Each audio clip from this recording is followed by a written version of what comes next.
Ladies and gentlemen, honorable members of the Congress of the Philippines, His Excellency Ferdinand R.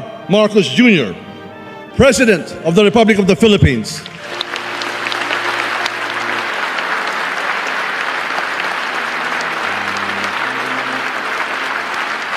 Thank you. Mga kababayan, magandang hapon po sa inyong lahat.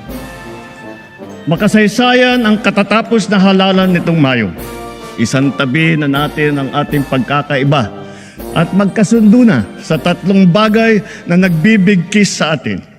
Sa ating pagiging Pilipino, ang ating pagiging makabansa, at ang ating sinumpang tungkulin sa taong bayan.